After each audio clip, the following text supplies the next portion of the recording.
Welcome to my attempt to film something that's even passably watchable on a 7-year-old iPhone. This is going to be my Bloke on the Range Pull Near Tactical 1 MOA all day long competition submission, in which I will just be doing all 3 of my submissions in one video. I have a serious contender, I have the garbage that I usually take to the range, and then I just have a silly little guy just for fun. Because if I'm not going to be given any accolades for doing really good shooting, I might as well be given accolades for trying and failing with something that is ridiculous. Anyway, my first entry is going to be this SPR-ish build. It has a 20-inch Rainier Arms Ultramatch fluted barrel, a BCM bolt, and a Geisley 2-stage trigger at its beating heart, and it is topped off with a Primary Arms GLX 2.5 to 10 scope. We're going to be shooting through this 77 grain IMI match ammunition, and I have high hopes. I think this rifle mechanically can hit the 1 MOA all day long challenge. After all, it has a Ultramatch fluted barrel in it, which I know is good because it cost a decent bit of money and it has a lot of cool words in it like Ultramatch and fluted. However, the real question is, can the man behind the trigger keep up with the machinery and the ammunition? The answer is no, I cannot. At least probably not consistently. But while we are here, we might as well try. Thank goodness for that fluting, by the way, because with a 20-inch barrel, we just barely come in below the weight limit at 10.3 pounds. Give a little bit for using my bathroom scale, because that's what I've got. Yeah, I am hoping for 1.5 MOA. I hope I get better than that, but we shall see.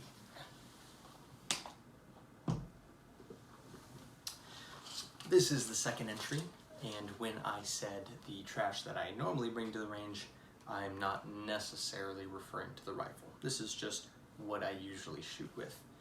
It's a Geisley 11.5-inch upper on an arrow lower with a LaRue MBT-2S trigger that is so nice I don't know why I spent so much more on a Geisley.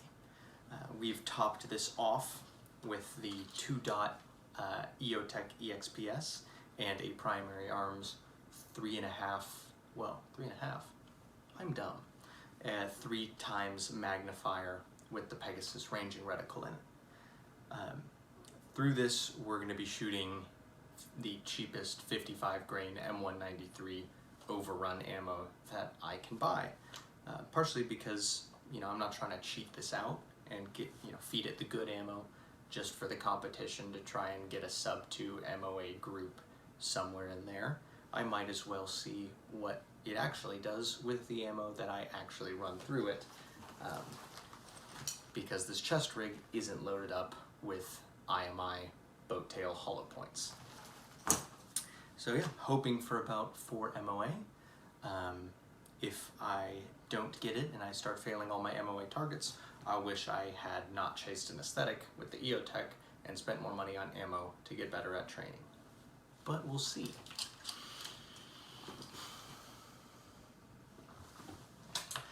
The final surprise of the evening is this, my Flux Raider. Now, some of you might say, hold on, this is a pistol, and you are entering it into what is ostensibly a rifle challenge. How dare you, sir? I will see you removed. And you might be right, this may just go into those silly submissions that don't actually count. But if I can do some rules lawyering, it is under 10.5 pounds, it's like 3. We have any type of action, and I admit it is unusual for a rifle to have a tilting barrel action, but as we can see, this example has one, and it is shooting a centerfire cartridge, 9mm.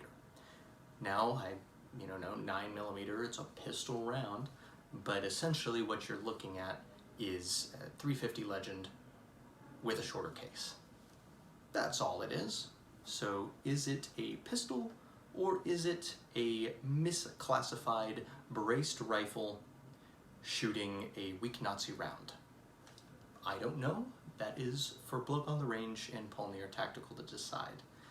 Nevertheless, we're going to give it our best attempt with the 5.5-inch threaded SIG barrel, a Holosun 515 up top, and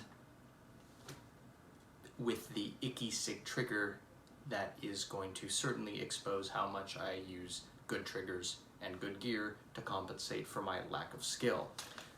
Through this, we're going to be shooting the cheapest 124 grain brass case that I can buy in bulk, because again, that's what the optic is ostensibly zeroed for, and that is what I have and what I shoot and what is loaded up in all these mags in this chest rig.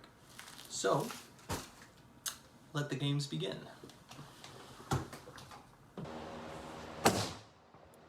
Hello, is that an angel descending from heaven? No, it's just me and my pale skin against a bright Texas sun blowing out a 7-year-old iPhone camera. I'm just glad, frankly, that the focus issue, the lighting focus issue, resolved itself so that you didn't have to look at a painfully blown out image of me acting like a lighthouse the whole time I shot this gun. Anyway, this is the first attempt with the SPR. Of course, it's the first attempt.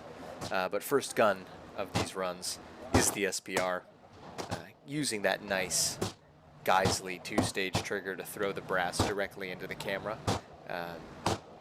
And here I'm deciding to use the top of the ladder in the primary arms optic to shoot for the target, both so that, one, since it's zeroed at 100, I don't want to just chew up that little circle that I'm using, but two, I feel like I could be more consistent with the top of the ladder as opposed to the little chevron that comes in the primary arms optics. Love primary arms, don't even mind the chevron.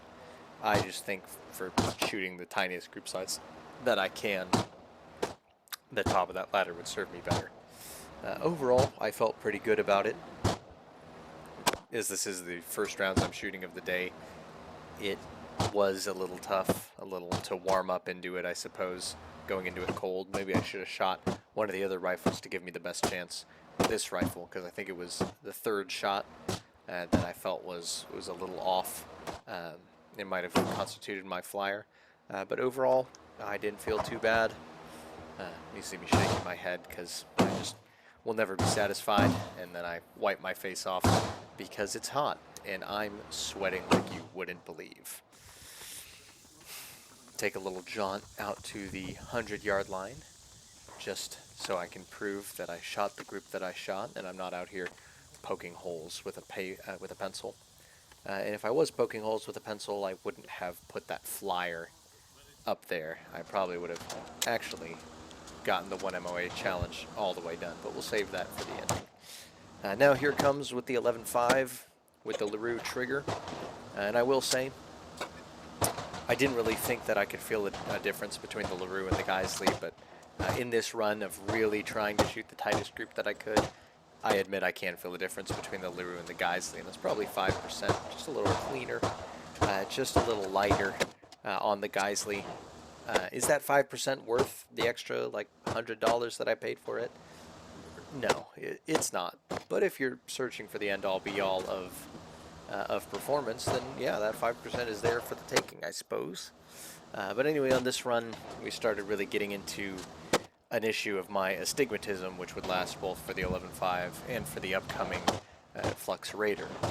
The donut of death, both on the red dot and on the EOTech, helps clean up my astigmatism a little, but when I turn down the optic enough so that I can get the most precise point of aim without it being bloomed out, that outer donut goes away and my astigmatism starts playing a little bit of havoc with me. But hey, you know, if all you've got is an EOTech, a 3x magnifier, and you're rocking a really cool astigmatism, hey, you just got to make the best with what you got, even if perhaps a nice 5 to 25 scope on top would have allowed you to group it a lot tighter. That was just an eye burner, an eye waterer, trying to figure figure out what I was looking at with that astigmatism, but we got it done in the end, and moved on to the Flux Raider for exactly the same problem, except worse. This is just because it's unmagnified. The 3x magnifier does give me an advantage. Rocking that, rocking the 1x, or rocking no magnification with the red dot, with the astigmatism, with the optic so close to my face in this position that it's ready to give me a black eye and a nice little crescent cut above my eyebrow. It was a challenge. Now, what you'll see me realize later is, in this case,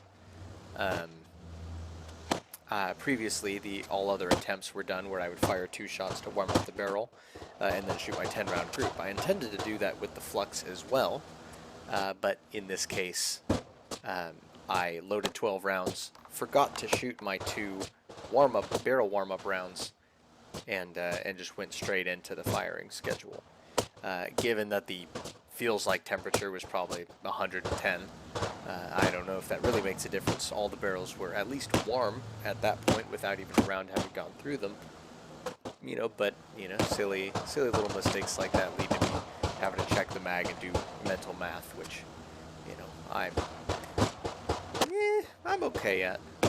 But in this case, just my astigmatism, the 1x optic, looking at that little target, it was the image of the reticle and the target were just burning themselves into my eye to the point where I wasn't even sure if I was aiming properly anymore. So I kept having to take breaks to look at something else off in the distance, get my eyes resettled and refocused, and come back to it so that I could saw on that trigger for another attempt.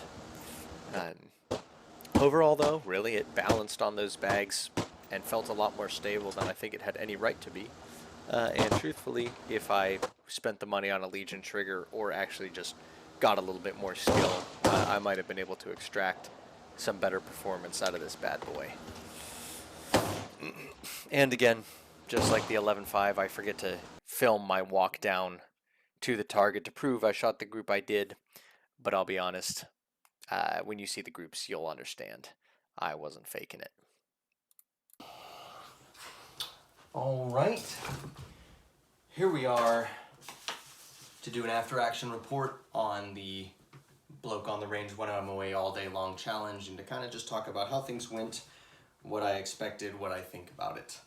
Well, first of all, we're going to start with my best contender, the one that got away, perhaps in the context of the results, back in all her glory with the Magpul bipod, putting her at 10.8 pounds as opposed to the 10.3 without it on.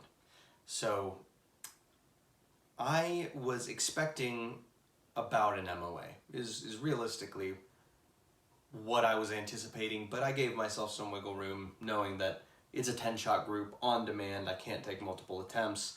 I don't know how consistent I am as a shooter, so I'll be happy with under 1.5 MOA. And I achieved that goal. I think it's like 1.42, 1.45, somewhere in there that I printed. I haven't looked at these numbers since like a week or 2 ago since I shot these groups. So forgive me, I should have, but I didn't. Here we are. I'll just put it on screen so we all can look at it and check my memory. But yeah, so I got my goal. I got under 1.5 MOA. I said I'd be happy. Am I happy? No, I'm not really happy. And that's because perhaps if the group had been more spread out, a more spread out 1.5 MOA, I would have been, you know what, I still think the rifle, the ammo, mechanically is capable of sub-MOA, just clearly my abilities as a shooter don't match up with the equipment I have. But when the 9-shot group is 0.75 and whoop, you have 1 flyer, and I do think it's a flyer that doubles the group size almost to like 1.45 or whatever it is just a bit irritating and agitating. It's kind of one of those things where if I was allowed to take multiple attempts, I would, because I'd want to get that 10-shot group down to the sub-MOA, 0.75 that I know it's capable of. or I'm pretty sure it's capable of, but I can't, because that's the nature of the challenge. So instead, I have to admit, with all honesty to the camera, that it is printing 1.45 or whatever it is MOA, and then to everybody else, I'm going to say I have a 0.75 MOA rifle, and I know it because I shot a 9-round group to confirm it. That's just kind of the nature of the beast. That's how it goes. My fish was this big, this big, this big, talking to the next guy and the next guy. It is what it is. But overall, as little frustrating as that is, I'm not too terribly unhappy with that, really. Then came the Geisley 11.5. Kind of an ego check, if I'm going to be honest, even though I wouldn't say I have the largest ego to begin with. But I knew some things were stacked against me from the start. More magnification when group shooting anyway is of benefit because you can get a more precise aiming point to kind of help eliminate some of that variability as opposed to having a 2 MOA dot that's, you know, covering the target. And so shooting with just a 3x magnifier on an EOTech is not the most ideal thing you've ever seen for shooting a group. And neither is running cheap ammo that's 55 grains through a barrel that has got a 1 in 7 twist rate.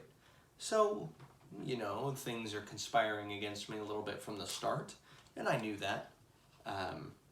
So what I anticipated was about a 4 MOA group. That's what I guessed. But in all honesty, again, since we're being honest, I was really hoping it would actually be sub 4 MOA. And if it was sub 4 MOA with 55 grains, that I would have been quite pleased with that. Very happy, all good, going home, hands dusted, we're done, boys, pack her up. But instead what I got was a kind of sprayed out 5.1 something inch group. Again, haven't looked at the numbers, will fact check me. But an over 5 MOA group with the 55 grainers. That kind of hurt my feelings a little bit. I'm not gonna lie to you. I thought the rifle would do better, the ammo would do better, that I would do better. And even though undoubtedly that there's some shooter error involved in that, that's a decent size deviation that I'm not entirely happy with. I mean, it works fine.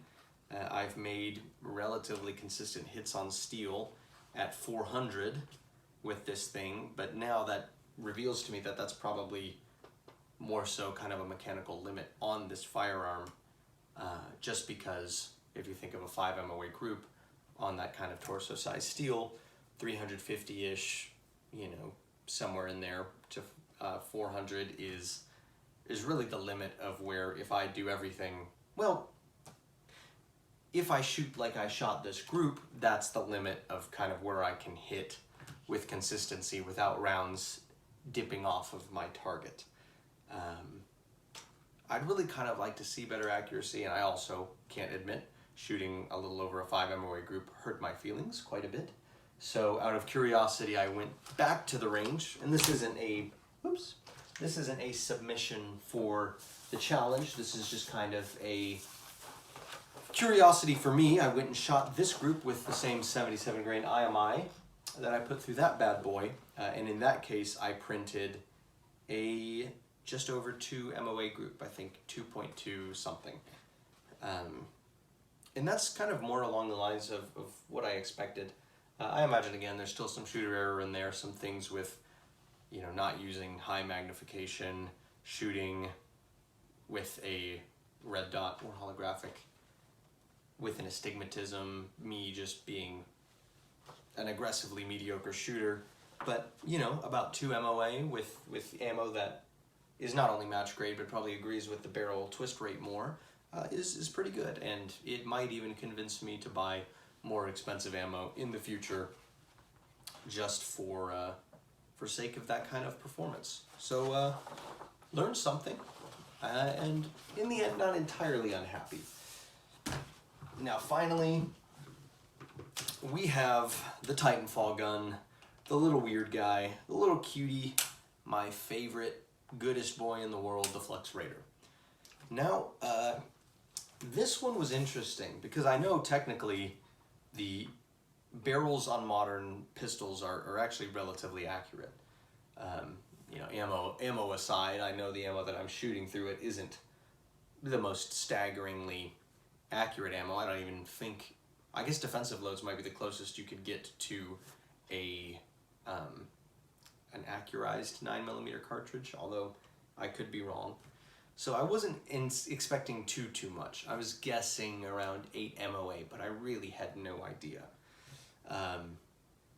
And so I actually did better than my anticipation. It was like a point, I don't know, I can't remember, 7.5. It was a mid-7 MOA grouping with this gun, 7.5, which kind of makes sense because I've rang steel at 100 yards with this bad boy with consistency offhand. So I knew it had to be better than a 10 MOA gun because I don't know if I'm a 1 MOA shooter. And it proved that. It was doing all right. But the biggest thing of interest to me in terms of this grouping is the shape of it. Because with most of the other groupings, it's a relatively circular group. You know, perhaps a little more oblong with my 11.5, but not enough to really notice any crazy differences. But this one, it's very much exaggerated into this kind of oval shape where it's, you know, what would you call that? Maybe even 1.5 inches tall versus, you know, it's just under 4 inches wide because it was shot at 50 yards. And so if I was a betting man, and I am, it's a serious problem, no, I would say that that's probably the result of me sawing on that trigger a little more. Probably just being spoiled by the nice trigger I have in my ARs, the Geisley, the LaRue, where you have a 2-stage where you can take it up to a, you know, a definable wall, right? Take it to a definable wall, and then from that point you just add your pressure. The bolt is up, isn't it? Yeah. To the wall, pressure. Very nice, gorgeous, love it. I'm gonna leave that part in where I forgot to drop the bolt because it's embarrassing, but hey, it happens. But yeah, I have, you know, that nice 2-stage in the LaRue MBT2S, in the Geisley 2-stage, whatever combination of letters and numbers it is, because that's my preference. I really like that. And it's the same even in my favorite pistol, a Walther PDP. For a striker fire pistol, it comes to a very nice definable wall and then just breaks very cleanly after that. And I love that. That is not the case in the SIG P320. And it is just, take the slack out. Okay, is that the wall? Well, now it creeps. And now it gets heavier and harder. And then it creeps some more, and now it's getting really heavy, and I'm having to put some more, well, really heavy, that's an exaggeration, but more pressure on it, and then finally it breaks.